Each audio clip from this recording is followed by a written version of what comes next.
all of you this evening for our second in this series on trauma and spirituality. Tonight we are truly blessed and graced to have two marvelous speakers with us, and we'll be introducing them in just a moment. For those of you who may not know me, I know we have a bit of a blended group tonight, which warms my heart tremendously. I am Reverend Ann Orlowski. I'm one of the ministers at First Congregational Church in Montclair, New Jersey.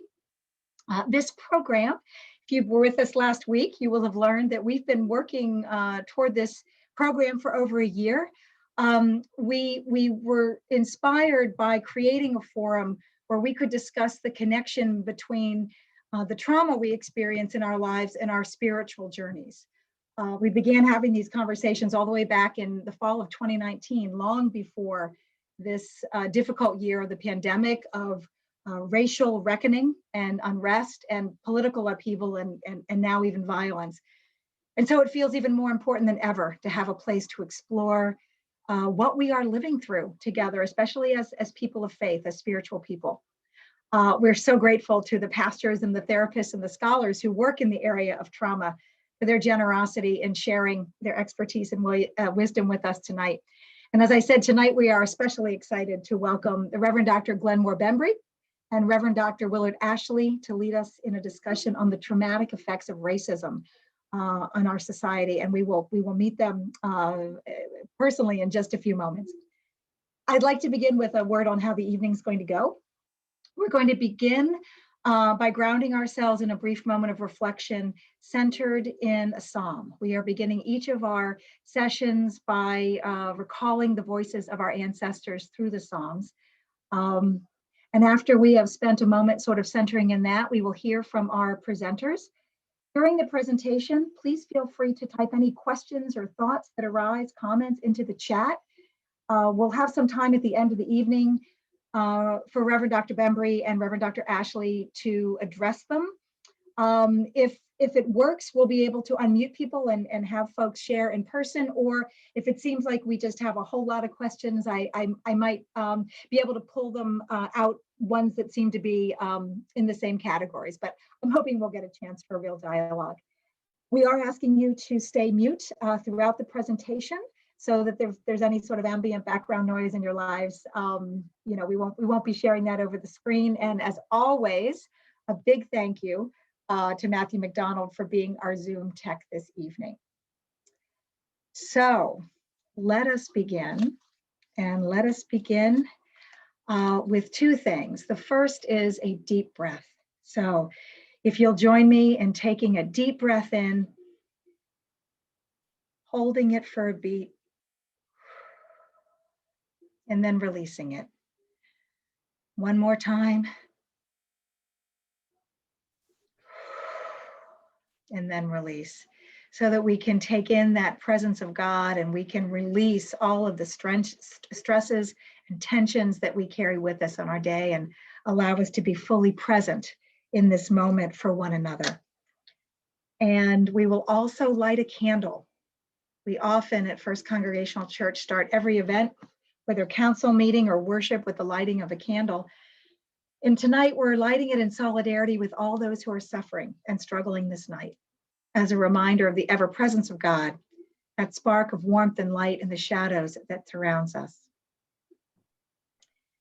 So as I mentioned, we will begin our time together with the reading of a psalm, and we're going to be using a special translation of the Psalms called Opening to You, which is a Zen translation by Norman Fisher, who is a Buddhist monk with roots in Jewish spirituality. As Brother Fisher explains, the Psalms hold a central place in Judeo-Christian spirituality. They contain the full expression of what it means to be human, to experience joy and gratitude, despair, fear, anger, and indeed trauma. In fact, some of the most memorable lines in the Psalms are ones that cut to the heart of our suffering. They make it clear that suffering is not to be escaped or bypassed, but to be seen as a recurring path in itself. And through our suffering and our admission of our pain and our releasing and calling out for help, that mercy and peace can come. And so if suffering is a path, then those who suffer are to be honored. And that acknowledgement will be central to the work that we do this evening. In delving into the reality of trauma and suffering, we will offer the hope of healing to come. And so we call forth the memory of our spiritual ancestors, and we acknowledge our very human connection with all they experienced. And we ask Reverend John to please share some excerpts from Psalm 34. Every moment I bless you. Your praise is always in my mouth. My soul boasts of you. The humble hear it and rejoice. Join me. Let's praise God. Let's shout and dance the nameless together. I've looked for you and you found me, delivered me from all that I feared. All who searched for you are radiant, their faces never eclipsed in shame. The poor man cried out and you heard him, delivered him from his distress. Holy ones, be awestruck in God, and you'll want nothing more. Guard your tongue from crookedness and your lips from deceit. Avoid evil, do good, seek peace, pursue it. Your eyes are directed towards them. Your ears lean into their cries, but your anger turns on those who do evil, to cut off its seeds from earth's remembering. They cry out and you hear them and bring them home, back from their distresses. You are close to them in their brokenheartedness, embracing them in their contrition. The faithful know many sorrows, but in the midst of them, you appear and turn them. You hold them as close as their bones, and not one is broken. Pain will snap the crooked, oppressors will know remorse, but you enliven those who love you, and none who trust you will know remorse. Amen. Amen. Thank you, Reverend John, for that beautiful reading of the psalm. So now I would like to introduce our presenters for this evening. We have the Reverend Dr. Glenmore Bembry Jr., who is pastor at Trinity Baptist Church in Brooklyn, New York since 2001, and actively involved in Brooklyn communities in area of HIV/AIDS education, domestic violence, holistic health education. He is also a student in the certificate program of the Academy of Clinical and Applied Psychoanalysis in Livingston, New Jersey. And he serves as an adjunct professor of religious studies at Bloomfield College. And Reverend Bembry has been an early partner in creating this series, and what a joy it has been to get to know you just this bit, Reverend Bembry, during our planning sessions. And also, we are extremely honored to have with us the Reverend Dr. Willard Ashley Sr., who is a licensed psychoanalyst with offices in Montclair and a certified group psychotherapist. He's a retired professor of practical theology at New Brunswick Theological Seminary. He served as staff psychotherapist at the Riverside Church in New York City and the Montclair Counseling Center in Upper Montclair. He consults on undoing racism in corporations, institutions, organizations, and the legal system, and is author of several books, including one he is working on now. So we welcome both of you most warmly, and thank you for sharing this evening with us. And so without further ado, I invite you both to share with us this evening, and thank you.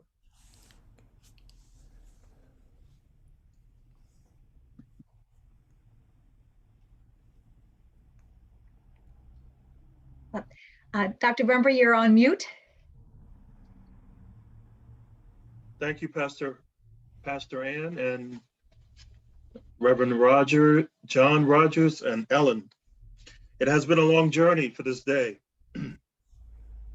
And the journey to this day has been a journey of bringing solid people to the table. I want to thank my friend, Dr. Ashley, for joining us. So let me admit, let me do some confession. I have been all day long trying to figure out in what manner should I present my presentation about racial trauma. And I discovered that there's a lot of information inside of me And I am more comfortable when I tell my own personal story. Those of us who are being trained in therapy, it's all about using words to talk. So what I'm going to do tonight is give you a version of my story of racism and racial trauma. I'm going to give you an inside view of my life, where I am presently. So in my class before this session, who my mentor, Dr. Dalia, actually made an announcement to this entire group of students who were all white that I was going to do this presentation. And I felt myself saying, whoops. And she said, we want Reverend Bembry to do well in the workshop. Why did I feel nervous? I felt nervous because racism is a topic. It's almost like a silent word. We know it's in the room and we don't know how to talk about it. And it's obvious that I am Black, African American. So I'm going to begin with telling you a story about my early experiences with racism, and I didn't quite understand it. I was born in the year 1956 in the rural south of Hawkinsville, Georgia. That's where I was born. My parents were very poor. I have images in my mind of cotton bags, picking cotton as a little boy. And I observed that the white people that we were around always seemed to live high privileged lives. And we were African American, and we lived in this house that was owned by a white man. And I remember this white man coming to our house and intimidating my father because I guess he wanted the rent money. I'm a little boy and didn't quite understand what was going on. He would intimidate my father, and he would always use the N word. And I'm like, I'm still like maybe 7 years old. I'm like, why is he referring to my father with the N word? That's not his name. My father has the same name as I have, Glenmore Bembry Sr. So I noticed my father would always kind of gesture his body language by saying, yes'm, yes'm. And I'm like, this is interesting. But this just kind of kept going on and on. This is in the 1950s. The South is deeply segregated. I remember going to schools that were for colored children only. And my father drove a school bus for colored children.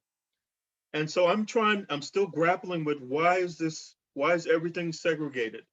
Why do we have colored schools? Why do we have a colored, a bus for only colored children? Because my father was only allowed to pick up colored children, as we called it in those days.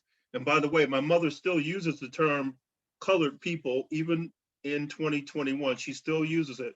My mother is 83 years old and my father's deceased, but the early stages of my understanding of racism came from my birth. I found myself growing up trying to understand racism. My father wanted us to leave the racism of the South. So what my father did, he left us in the South, in the state of Georgia in 1964, came to the beautiful, well, at that time we called it the beautiful city of Newark, New Jersey. And he found a house and he found a job for his family. So my father was gone for an entire year. He left his 6 children and my mother in the South, and he goes to New Jersey to find a dream to take us away from the racial segregation of the South. I was very confused. I used to ask my mother every day, Mom, where's Dad? And she would say, he has gone up north.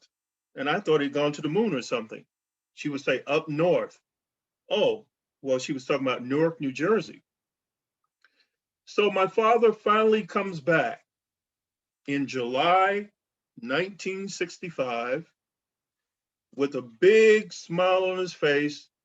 And he told his family, I found a house in Newark, New Jersey. I found a job. We are going to leave the state of Georgia. So we had nothing. We were poor, very poor. I remember my mother we packed all of our clothes, the few clothes we had. My father had a 1956 Chevrolet, big, it felt like a boat. We all got jumped in the car. My mother did her Southern fried chicken and all that stuff. And we took our journey from Georgia to Newark, New Jersey in 1965. So I came to New Jersey in 1965 only to find out that I had not really totally taken myself away from racism. Racism was in Newark. As we know, 1967 was the heart of racial riots in Newark, New Jersey. The house that my father found for us, we were right in the middle of the riots. I remember, I can hear in my head right now, the National Guard, they were, there was all this looting going on. And we lived in this community in Newark in 1967. And I'm like, what in the world is going on? And in those days, Black people would talk about, we have to change the system. So I, found myself trying to figure out again, racism in Newark, New Jersey. So I grow up, I go to college, Montclair State University, and I am a very angry Black man. Now I'm very calm now because I'm older, but in my years of Montclair State University, I was an angry Black man. And guess what happened to me? I became the president of the Black Student Union, Black Student Caucus it was called, at Montclair State University in the 70s. And I used all my anger and rage about racism, bringing people like Stokely Carmichael to our campus. I was very much an activist, fighting in my college years with this issue of racism. I found and discovered that many of my Black friends were open to talking about racism, but many of my white friends in those days seemed to be very uncomfortable to talk about racism. So I'm giving you a little background, and I'm gonna wiggle up to my 30s when I've become the first, and this is where I met Dr. Ashley. I became the first African-American pastor of the First Baptist Church in Jersey City. I was the first.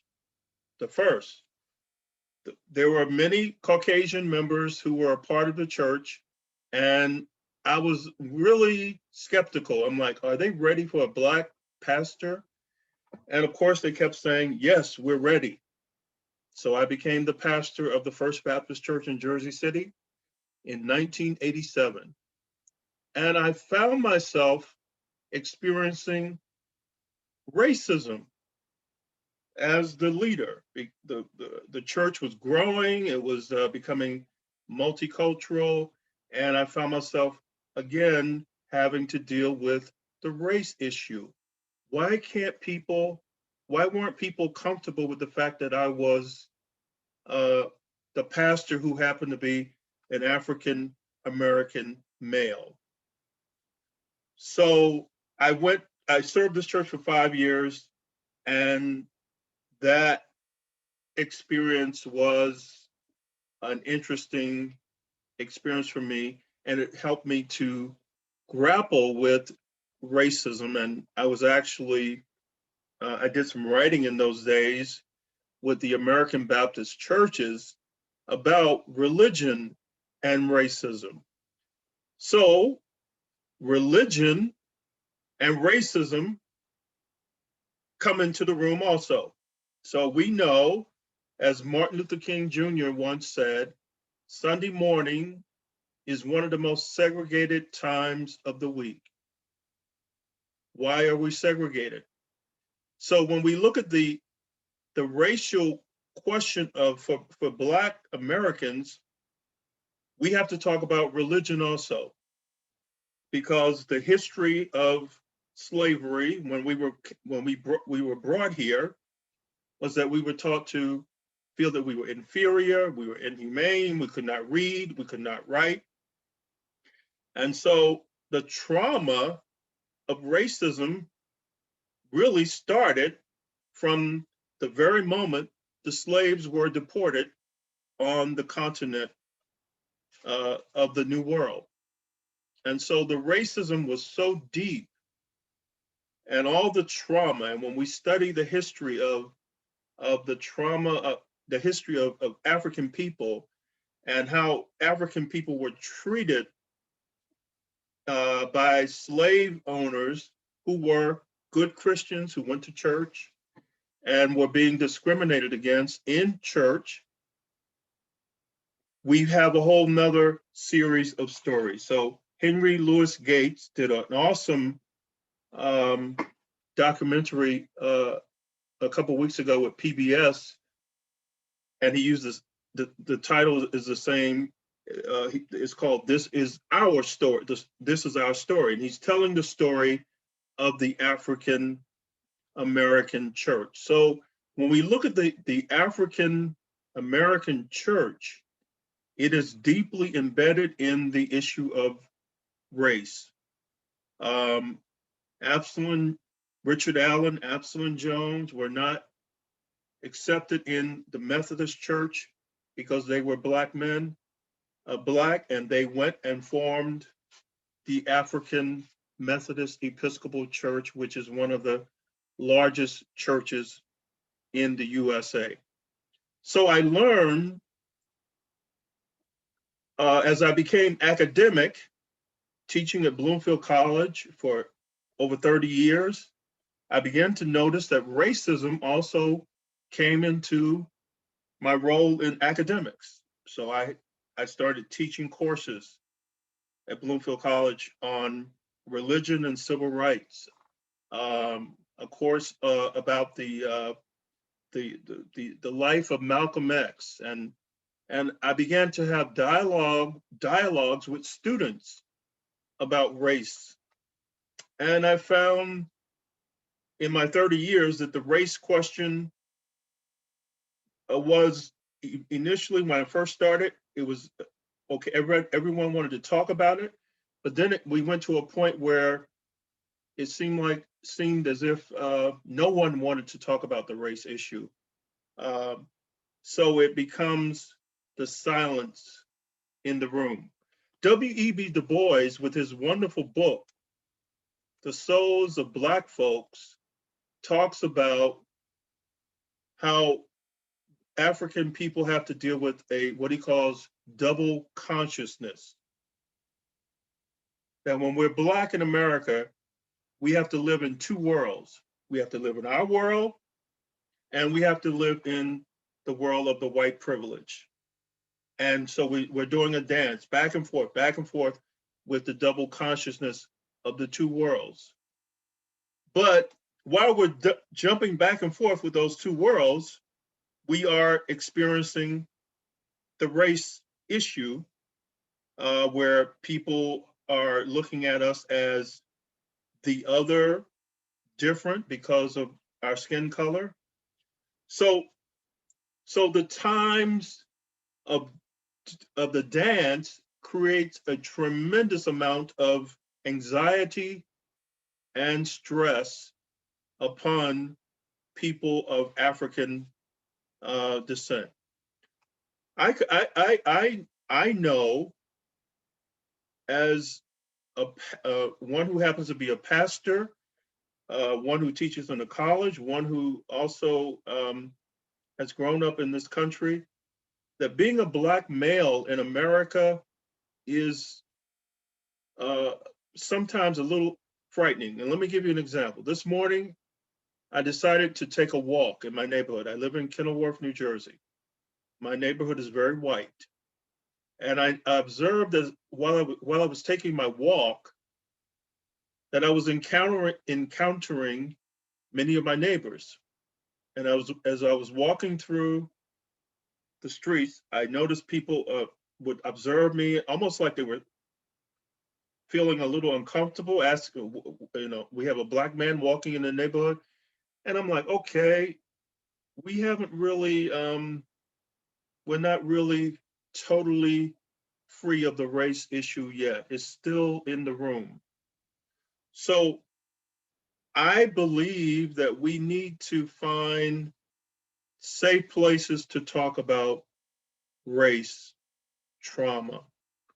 I am being presently a student at ACAP, and I am learning, even in psychotherapy, racism is a word that people do not want to bring up. People who are white, licensed, trained clinicians don't even seem to know how to talk about racism. There's a wonderful video YouTube series which is called Black Psychoanalyst Speaks. And in this YouTube video, it talks about persons who are Black psychotherapists who understand the issue of racism and want to talk about it. And they critique their white counterparts as people who are feeling uncomfortable talking about race. So the race issue is always there, right to the point where it comes out through microaggressions, feeling of trying to micromanage a person. It's always coming out. So my thoughts around religion and trauma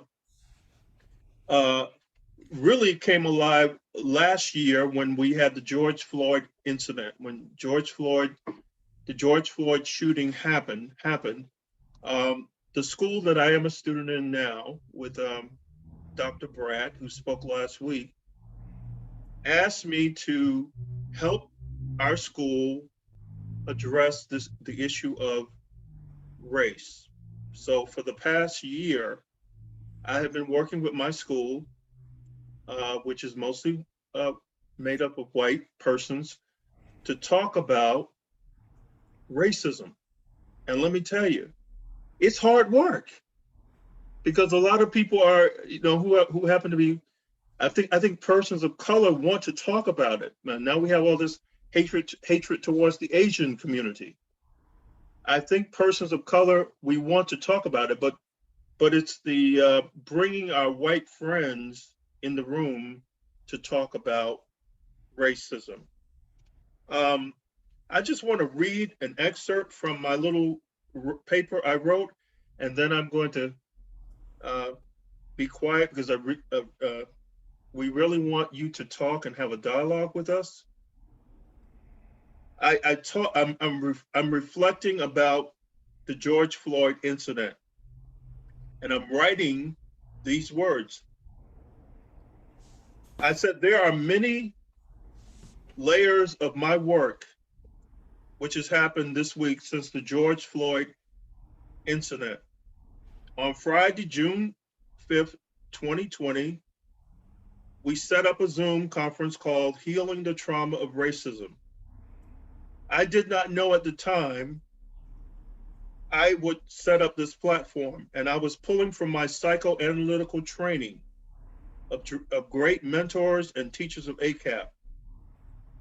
As a pastor, I reached out to my white male friend, a pastor in Scarsdale, New York, and we had a joint worship. And we we used the theme, the voices of the unheard. The theme would be our sermon thought processes this for the weekend. This would all fall in alignment with the understanding of the psychoanalytical viewpoint that racism has caused over 400 years of trauma in American history. Since 1619, slavery and racism has been the Underground Railroad of American history. And I said, and at this, of course, Donald Trump was the president, so I refer to him. Donald Trump has hailed himself to a Black church in Washington, D.C. I felt similar to the Jewish perspective. Is this Adolf Hitler for 2020?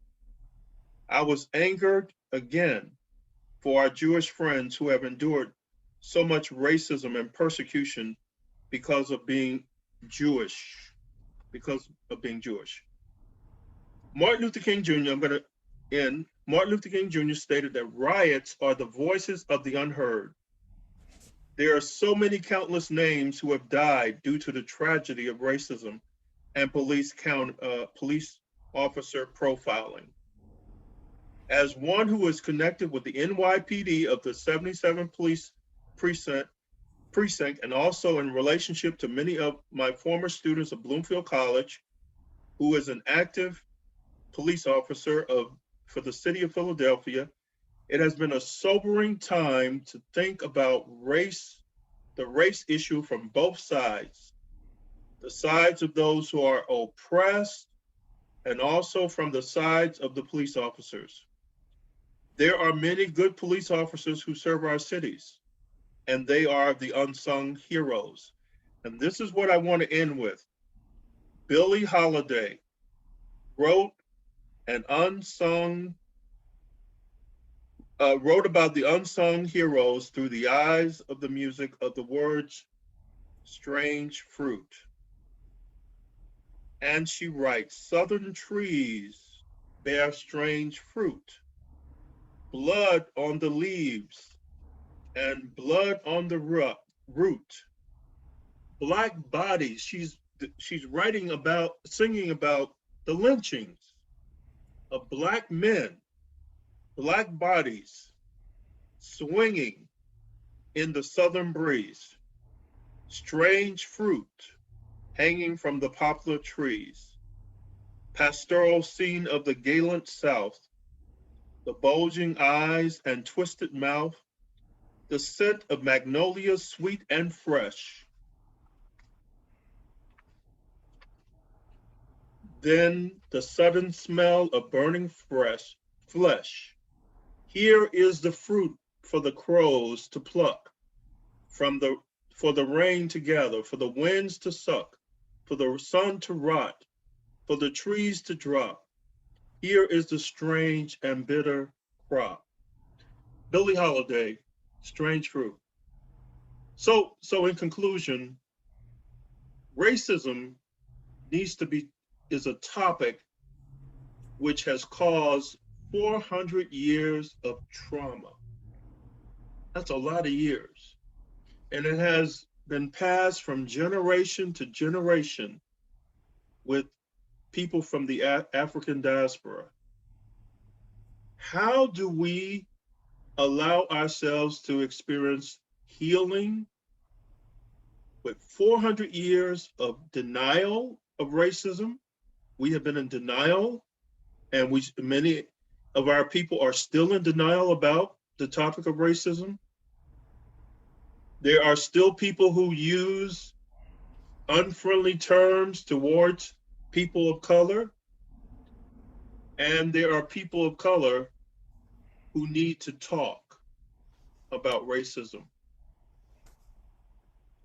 So I'm going to end with those words, because I believe the trauma of racism is so deeply embedded, and I'm grateful we have this forum to open up and talk. And I hope my story, I tried to weave a whole lot of information together.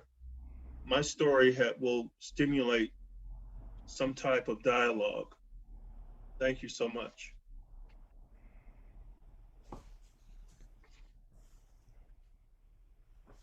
Okay, thank you, Pastor. Thank you to the organizers and the kind invitation to come and be part of this conversation.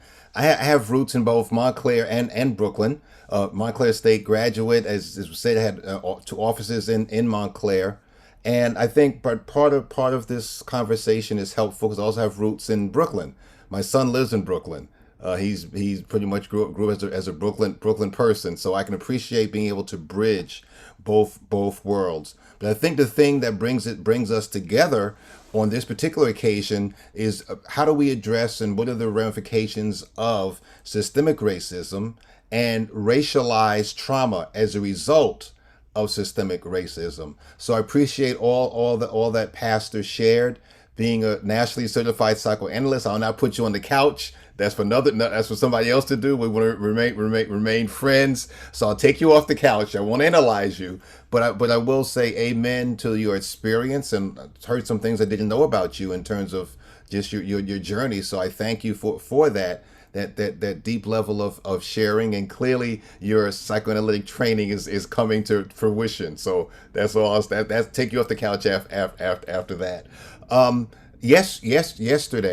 Last night, I was deeply worn out. I was done. Had spent a full day coaching, consulting other therapists. That's what I've been doing more so since George Floyd. Primarily white therapists who are asking the question. I've been sensitized. I'm woke now, and how do I include anti-racist therapy in my work? And so I supervise about 30 clinicians across the country in trying to infuse anti-racist principles, anti-racist values into their private practice, into their group work. And so it's exciting, it's energizing, but it's wearing. It's wearing. And so I was done for the day yesterday, and a friend texted me and said, I hope that you're watching Soul of a Nation. It's like, no, actually I wasn't. I was trying to go to sleep, but since you brought it to my attention, fine. I remote in hand, click. Oh, there it is on ABC, Channel 7. Okay, one eye open. And immediately I was struck because Danny Glover was talking about reparations, and I like Danny Glover as an actor, but I have I guess connection because Danny Glover grew up not too many towns away from where my father grew up in Watley, Georgia.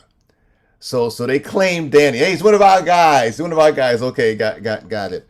And then from that, they went into a discussion and a conversation and a dialogue among African American men and women.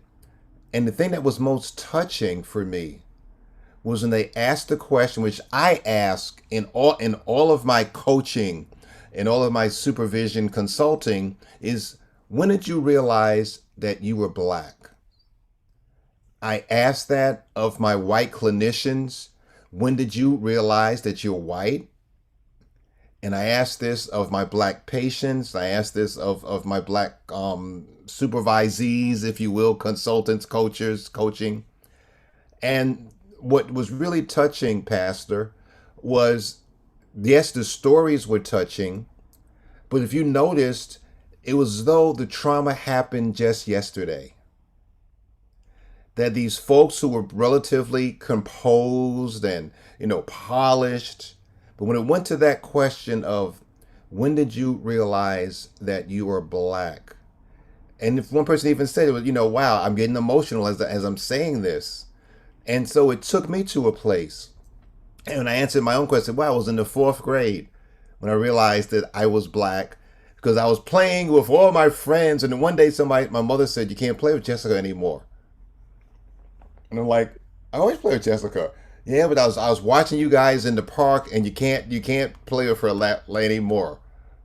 Okay. And then I realized later on when she explained it about the racial divide, and that her parents had said something to my mother about me playing with her, which I didn't know at the time.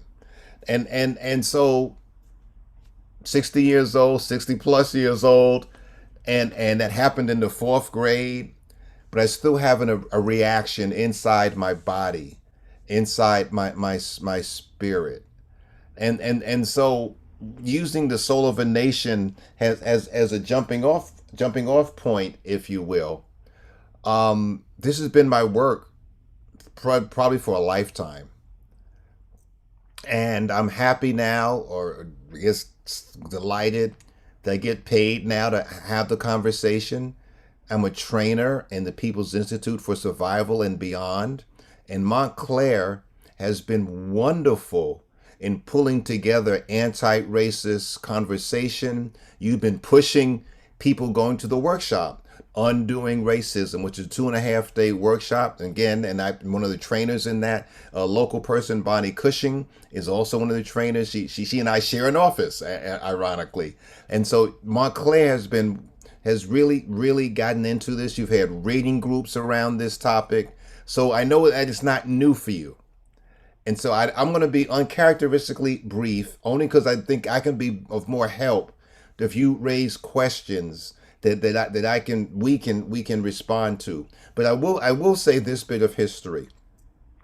I was the first African American in that time, the 230 plus year history of the oldest Protestant seminary in America.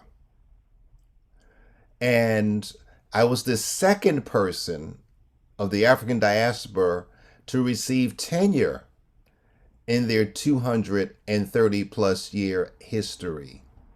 And the first person had just received tenure 4 years before me. And I remember the day that the president of the institution said, "Hey, I want to take you out to lunch." And I just received tenure. So, this is great. I'm having my tenure lunch with the president. This is wonderful. We went to the Rutgers Club, the exclusive club on the end of the street, the Rutgers Club, and we're having a great meal. And he says, "Congratulations for tenure." I'm like, yay, yay, yay. Then he says, "I'm looking for a dean." And I remember my internalized racial inferiority kicking in, saying, "So why is he talking to me?"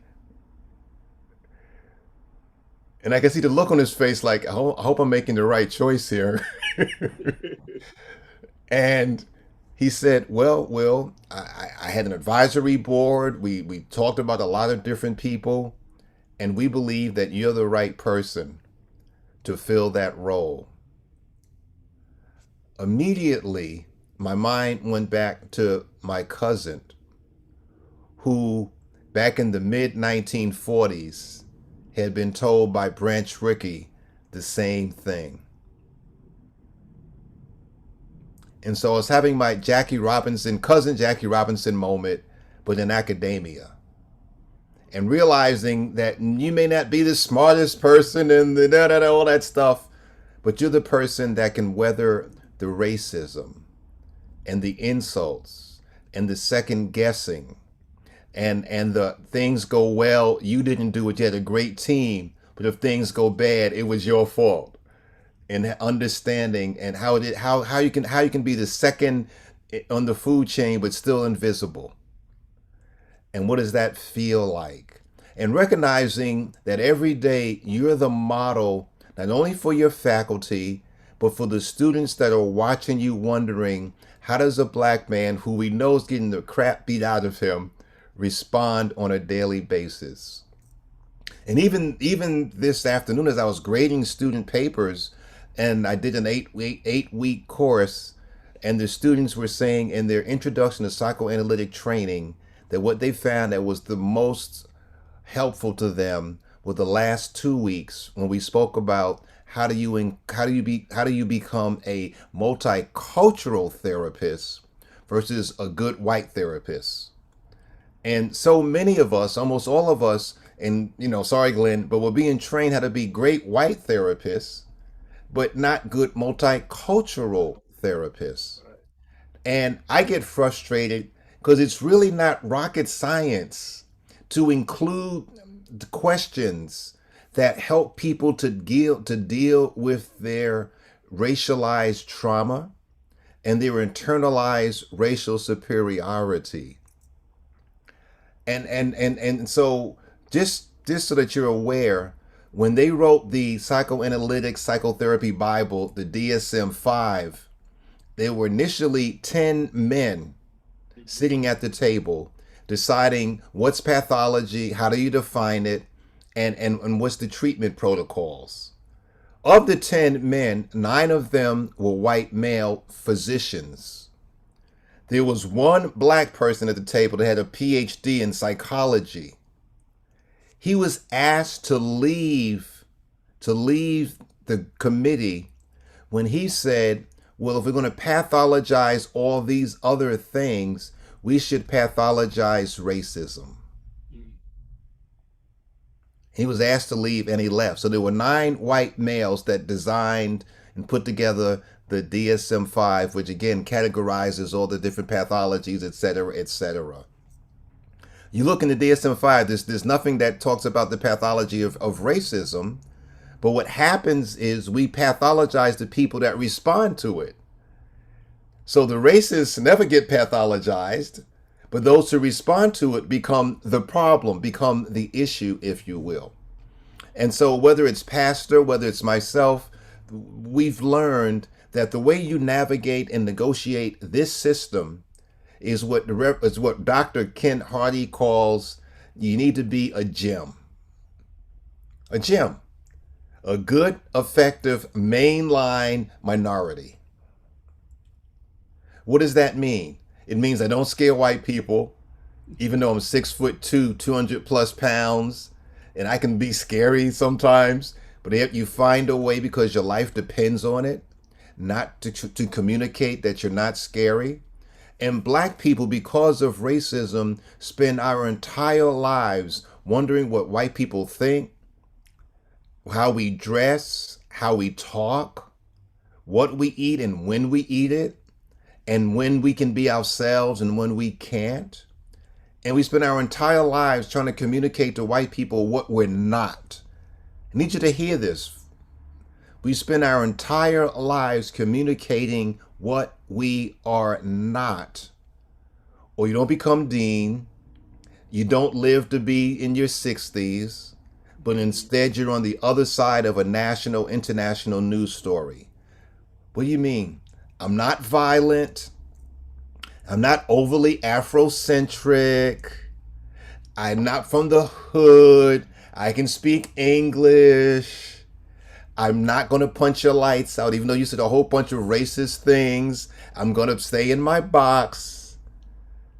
And I'm not going to scare you. And I'm not prone to violence. Growing up Catholic and then becoming Black Baptist pastor person in the 70s, I would use the term that yesterday I could have done the holy dance. Why is that?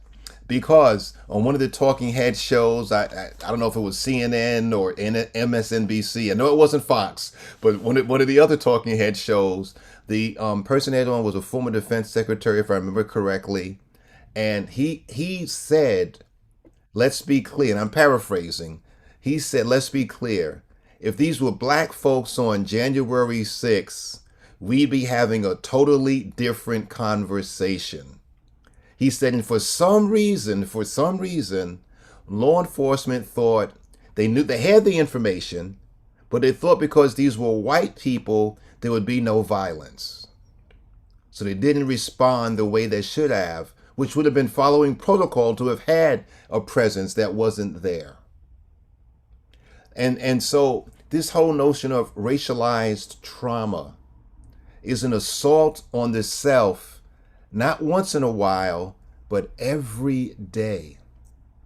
Because the communication is, your life doesn't matter. George Floyd was traumatic, yes, in itself, but it was saying to a nation of people, your life doesn't matter. And then when you go through the justice system, and it says, bad, but you did something bad, but there's no consequence for it. Knock yourself out, do something bad again. It communicates that your life doesn't matter. When you say, ouch, and somebody says, basically, get over it. Or we have this contest of oppressions. You think you've got it bad. Well, this group of people went through this, and this group went through that. And when you have the contest of oppressions, nobody wins. And so one of the things that Dr. Hardy talked about was called the VCR. I know we don't use VCRs any longer. I know like 8 tracks and cassettes. However, the acronym is very helpful. When someone is having a conversation around racialized trauma and they want to talk about race and racism, the VCR, the V means to validate. One of the reasons that so many people of my nationality are walking away from white therapists is so they don't validate them. It's as though you second, hey, how can you telling me I can't be an expert in my own oppression? Really? So it begins with validation, and that's good therapy, by the way. Regardless of whether it's the race, hey, if this is your experience, this is your experience. So you begin with the V, which is validation. The C is you can challenge it. Nobody understands me. Okay, well, maybe this one person that's your therapist or your support, so the notion that nobody, well, let's kind of let's look at that. What do you mean by no? So you challenge it, and then the R means request change. So you validate, you challenge, and then you request a change.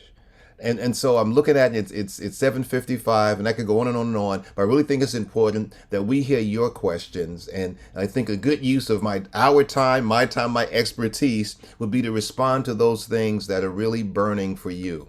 So I'm going to stop.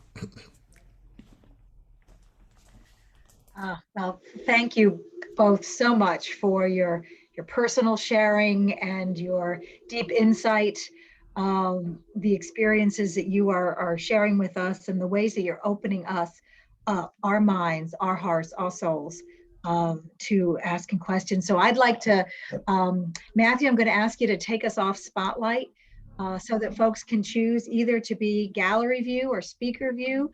Let's be able to take a look at each other's faces, see this beautiful community, and open it up for questions. I haven't seen any written in the chat. Feel free to write them in the chat, or you can raise your hand, and I will. I've got my participant list up, and I can unclick the folks so that they can raise their hands. So, all right. Well, I could say this, 2 things. There's a book entitled The Bible Through the Lens of Trauma. The Bible Through the Lens of Trauma. And that could be helpful for your own individual devotional study, et cetera, pulling out text. But it's looking at the Bible, as you said so beautifully in the beginning, around the Psalms. And one of the things that sometimes we don't, or we fail to remember, is this lament in the Bible. And it's okay to cry, to shout, to say, God, you got to be kidding me, right? Or to say I'm having a dry season. So that's one thing. I think the second thing is to pass the Bembry's point. There's a book entitled The Color of Compromise. I don't know if you've seen that, but the Color of Compromise talks about the history of the church being complicit in racism.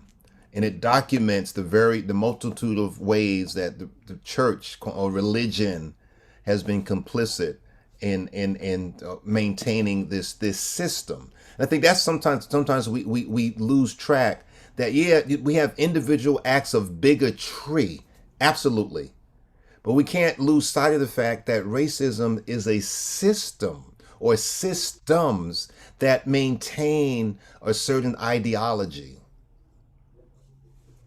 Yes, absolutely. So please, community, feel free to raise your hand or type a question into the chat or a comment, anything that came up for you during the sharing and during the analysis on this evening. We'd love to be able to have a bit of a conversation here tonight.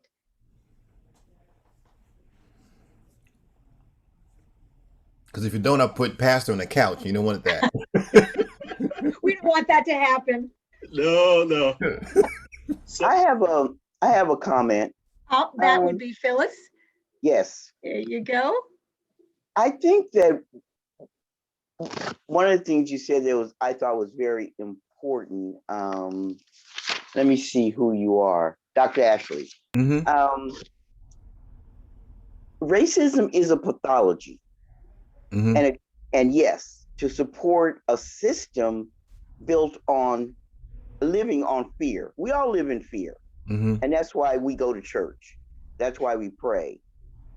When we look at the history of this country, number one, I think that we need whole education Mm-hmm. in a sense of history, not Black or women or whatever, whole education. So that when you talk about the Constitution, you talk about how it affects the citizens of the United States, including Native Americans. So on that, I think that's very important. In the meantime, I think what has happened in history is there was this whole indoctrination of the nation in terms of the enslaved people. The dissemination of anti-people, Black people. When you think about people, whites, taking their children and food and cameras to lynchings, Mm-hmm. the barbarianness of the people needs to be addressed. It is barbaric to put your knee on somebody's neck until they die. Right. It is barbaric to shoot somebody in the back. Mm-hmm. Right. Where is that coming from that it's okay to shoot somebody dark, male, in the back? It's the education and socialization that has devalued a whole people. Mm-hmm. And so part of that, the most important part is the education. It may have to be like Moses. So folks have to die out before they get into the promised land. However, and I also want to say to you, Reverend Ann, Thank you. that I appreciate so many times when there's a discussion, you will bring in the wholeness of history, things that I don't even know. Like someone talked once about the boom in housing during the 50s when the GIs came home. And you said very quietly, you didn't have a hammer and you didn't have a gun and you didn't yell. You said, not for Black people. I so appreciated that wholeness of input. There was no down, there was simply education. I'm done. Well, thank you for sharing that. What it triggered for me is that when we do the 2.5 day Undoing Racism workshop, then we look at the principles, the Undoing Anti-Racist principles.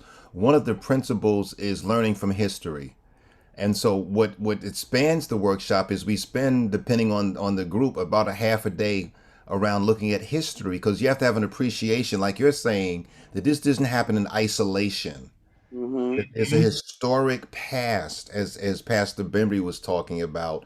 And so otherwise, oh, you're just whining, you're just a complainer, you've got it good, and not appreciating the laws and policies that were put in place to maintain systemic racism. So I think that is important. And I'm looking at the question from Vincent. Mm-hmm. And looking at that question, thank you, Vincent, for your question. I've been dealing with this for the last week now because we had a conference for one of my professional associations, and someone had posted that we want to have a white accountability group. And I sat there going, I'm not going to say anything. I'm not going to say anything, Pastor Glenn. I'm not going to say anything. It's funny. And you'll be going to be accountable to whom for what? So we're going to be accountable about racism. And I'm like, so there's a saying that we use, being before doing. And you're not at the space to be anti-racist, to hold each other accountable. And that if you're going to be anti-racist, here's the challenge: to be accountable to Black people, not to each other, but to be accountable to Black people. And then went, whoa, wait a minute. That wasn't what we had in mind. And so that's what I figured. That's why I finally decided to jump on the listserv and to agitate and to challenge and to push. So this is Willard Ashley. This is not, not in stone. But I think that if you're going to engage in this kind of work, you have to work on your own stuff. Mm-hmm. You have to do self-interrogation. And I've been at this for a long time, but I still trip. And what do you mean you trip? Because there's these two poles, if you will. There's internalized racial inferiority, but there's also internalized racial superiority. And part of being in an accountability group is holding yourself in tension and giving permission for people to call you on your stuff. Give you an example. I wrote something, and because I have access to the faculty at Harvard Medical School and Law School, I said, let me send it to them. Then I thought about that. Why? You had been affirmed by your Black community. What was your need to say, but Harvard, forget what your congregation said, forget what your Black, but Harvard said this is great stuff. Mm-hmm. That was my own internalized racial inferiority deal coming out. And I was glad that one of my friends called me on, and I had to say, you're right. You're right. I don't need that validation. It'd be nice, but I don't, that's not going to make or break who I am. And so there's just so many ways that we have to hold each other accountable. True. Thank you. Thank you so much for that. Vincent, did that answer your question? You can unmute yourself, my friend, and share. Oh, you're still on mute. There you go. No, it didn't, because, can you hear me? Mm-hmm. Yeah. We hear you. Okay, so it was kind of getting to a point where I'll be at a friend's house or something, and they'll want to have a discussion. There's all this stuff on the news, and we'll start discussing it, or they'll ask questions, and I don't say anything, but a lot of times I kind of feel like, well, the fact that you're asking the question or you want to have this discussion is fine, but you have to understand that normally a lot of the issues you want to discuss are never, I don't feel they're ever brought up other places. All right. Okay. So I don't think, but what I'm saying is the person asking doesn't really understand that, because they're concerned with the issue. Okay? Are these, Vincent, are these white persons? Yes. Oh, I thought so. Okay. And so I'll be there. They'll want to have a discussion or book or what have you. And, how would I put it? The fact that I'm a Black person, I'm in their house with them, Mm-hmm. there's more about them than other people. They don't seem to understand. Everybody's not like the same. They're really not concerned with some of the issues that they want to discuss. They probably don't even really know that many Black people themselves. And so that's what I meant. Because in order to have a discussion about something, in the sense we're talking about, you have to understand that not everybody wants to have that discussion. Yeah. Right. Okay, but that doesn't really, that everybody's level of cognizance is not the same. And that's what makes some of this more difficult to discuss. Mm-hmm. Okay? So, Vincent, can I just cut in? So when someone has that conversation, you can cut to the chase and save yourself a lot of angst by just being honest, asking them to be honest. What is it that you want out of this conversation? Well, it's not, I don't, it doesn't cause me a lot of angst. I just let sometimes afterwards, think about the fact that because they're cool or whatever on these subjects or want to talk about it, they don't understand a lot of other people don't. It's not really on their radar, and that's part of the problem. Okay, because a concern for equality or some of these issues is not a societal concern necessarily. Part of We're internalized. having this conversation right now with the people over here. So obviously, on some level, people wanted to hear the message or learn more about it. We'll leave it at that. Okay. Part of internalized racial superiority, though, is you can be clueless about other people's cultures. That's part of it. That your worldview is normative. Everyone else's is not. You don't have to learn somebody else's way of looking at the world, because there can't be any other one other than my own. That is one of the challenges in internalized racial superiority. Mhm. Mm. Yeah, yeah. Mhm. There's another hand up there. I don't know this person's name, VZW, P008. If you'd like to unmute yourself and introduce yourself and ask your question or share your comment. Hi, I'm Susan, and I'm going to make a comment about, people from other countries that come to live here and they do not really know our history. And I had that experience with Chinese woman, and their culture totally different from ours. And I'm finding out that the Chinese culture are not too friendly towards Black and Latino people. Mm. Yeah, that's true. And she would tell me stuff like, well, she was taught Mhm. that these people are beneath her and blah, blah, blah. Mm. And I said, well, that's not really good. I don't like that. That's racist. Mm. One day we were out somewhere and she's like laughing at somebody. We were in a Starbucks and there was somebody outside walking and she was laughing and pointing. And I'm looking and it was a Black woman who was crossing the street and she was laughing at her because she was overweight or something.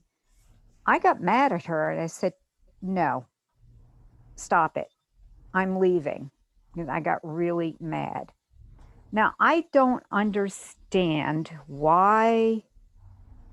I mean, they would teach this in their culture. I don't understand that at all. That really, they don't know anything about Black people or Latino people, but yet they teach that they're beneath them. I just don't get that. Any And the comments irony, on that? and the irony is that we worked together on the railroad to build the country. So True. there were times that if in the United States when we did work Yeah. together. It's not always been like that. So And the Chinese were also, was it on Woodrow Wilson, were discriminated against heavily with American policies. and we see it now with the quote unquote Chinese Right. virus, quote unquote. So Right. we see that played on the news with people of Yeah, Asian descent being attacked yeah. in the streets because of it. So that's a longer discussion. I know we need to end in 3 minutes. Yes, yeah, Yeah. that's a big Mhm. conversation. I see there's Mhm. one more hand up, but thank you so much, Susan.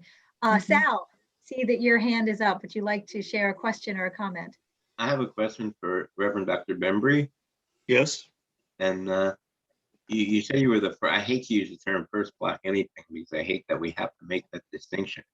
But as the first Black pastor of I'm assuming, mostly white congregation, Yes.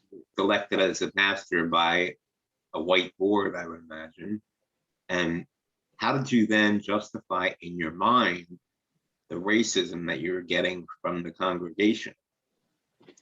I'm going to be honest with you. That's a wonderful question. This was my first pastorate, so I was young and very naive, and I wasn't aware of the racism. So because the church was growing, and we were attracting people from all over Jersey City, Hispanics, Asian. Well, we had a large Filipino. So I was very naive. But the chair of my deacon board was a Black woman. And she came to me one day and said to me, she said, Pastor, you're doing a wonderful job of pastoring the church and bringing growth. but it's time for you to give the white people their church back. I was like, what? And that's when it hit me. Oh, it's the race thing. It's because I'm, African American, that it hit me. So, but initially I wasn't paying attention. I was very naive to the racial issue. So I think that this is also the effects of how racism is sometimes we don't even know it's happening, or we're not conscious of it. It's just like embedded with what Dr. Ashley said, is embedded in it's systematic racism. It's embedded in our laws, everything, how we view people. So it was quite an experience. So I ended up doing what the chair of the deacon board told me to do, giving the white members their church back. And I gave it back because I left in 1991 to go to East Orange, New Jersey. So it was an interesting pastorate. Thank you. Yes. Thank you. Well, we are right at our 8:15 time, and I meant to say this at the beginning, but it certainly can be said now. We are only just barely scratching the surface of any of these conversations. An hour and 15 minutes flies by, especially when we're hearing such wonderful sharing. So this is just sort of gotten us started. Thank you so much for the recommendations of the book, Dr. Ashley. And if you could put the title in the chat or hold it up once again, it sounds like something, Color of Compromise. There's just so much, especially as people of faith, for whom we love our churches. We love our church's story, but we also know that our churches have caused such pain. This is a good trauma. read too. Dr. Bembry is reading Caste. That's also on my top of my bookshelf. I just started it. Magnificent book. Also, The Warmth of Other Suns. Yes. Wilkerson. Amazing. She writes some good stuff. Yeah. I was thinking of this book, Dr. Bembry, when you were sharing your story of your family coming up from Georgia, obviously during the Great Migration. Yes, it was during the migration. Yes. I'm sure And there's also, so much to share. Yeah. I think it's important that we lift up a couple of the comments in the chat. One from Gail regarding one of the previous questions, maybe saying those people is part of the problem. Not all Asians are the same. They are not all racist. White supremacy is often a part of setting up different non-white cultures against each other. Right. Very important that you said that, Gail. I really, really appreciate that. And then Nate Nical followed up. What I've observed is that this kind of messaging doesn't come from the home country, but that it gets propagated through the power brokers as Chinese people emigrate to the US. Often people are conditioned to believe this because of how powerful the model minority narrative can be. This proximity to whiteness can prevent us from recognizing how the narrative is used to keep BIPOC oppressed and prevent AAPI from recognizing our status as second class to white people. Thank you so much for answering that question and for making sure that didn't slip by, because we can't be perpetuating any kind of stereotype, as Gail said. And I really appreciate how she said white supremacy is often a part of setting up different non-white cultures against each other, which we certainly do not want to perpetuate in this talk. Yes, thank you. Pastor Ann? Yes. Pastor Ann, may I also thank Ellen, who was the link when this thing started last year. Thank you so much, Ellen. Thank you. Thank you. Thank you, Dr. Glenn. Thanks a lot. Ellen has been integral from the very beginning.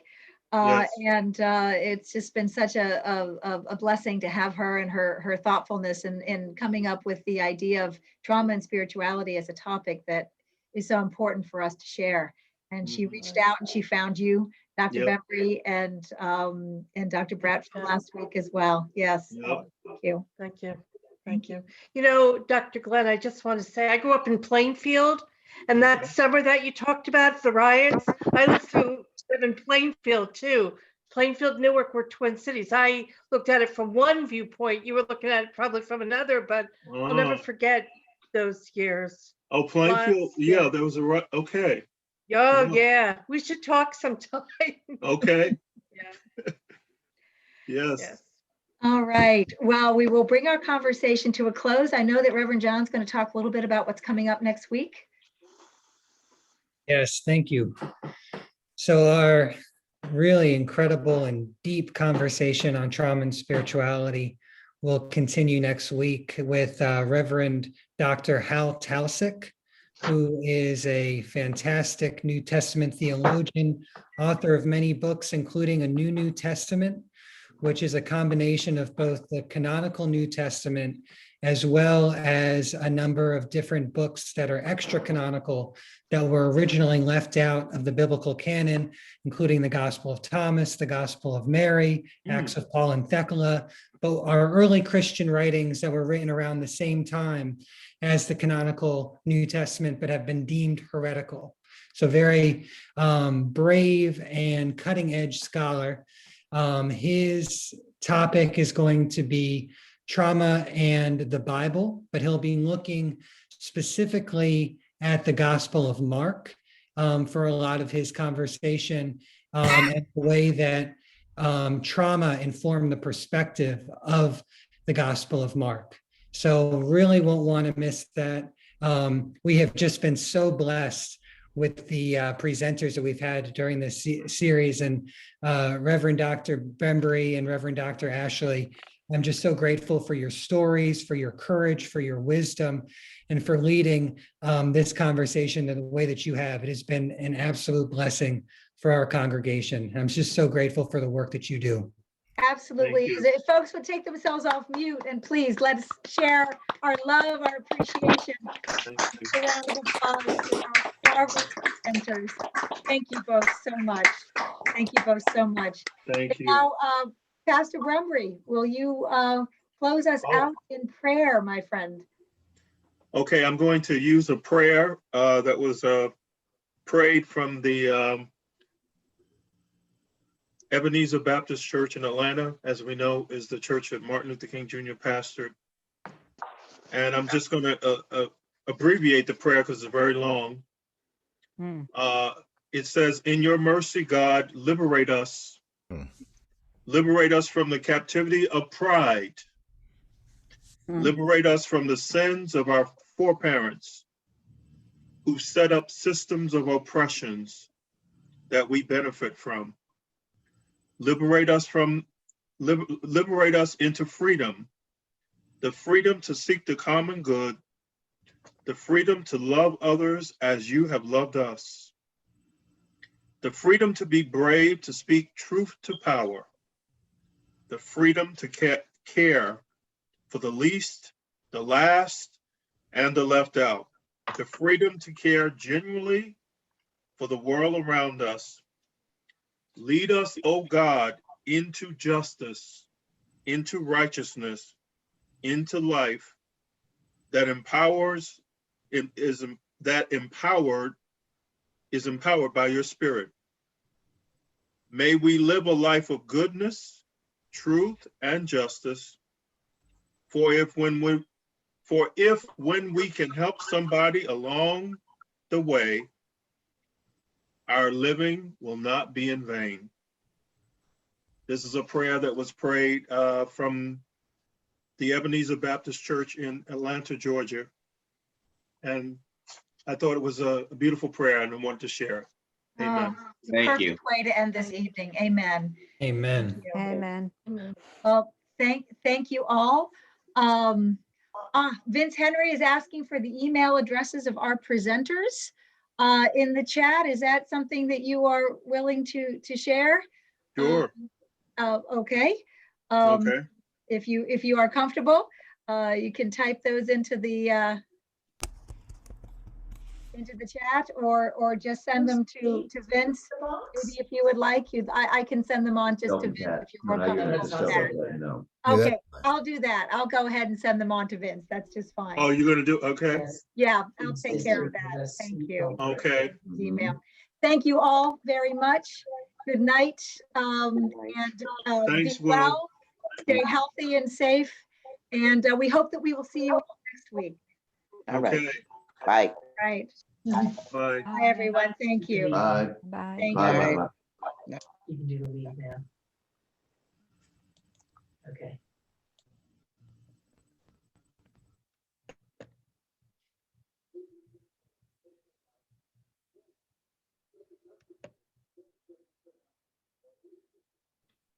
Hey, Remy.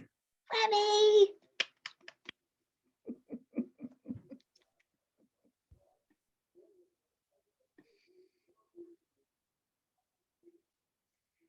Matthew, thank you so much once again for all of your help. So we can stop the recording at this point.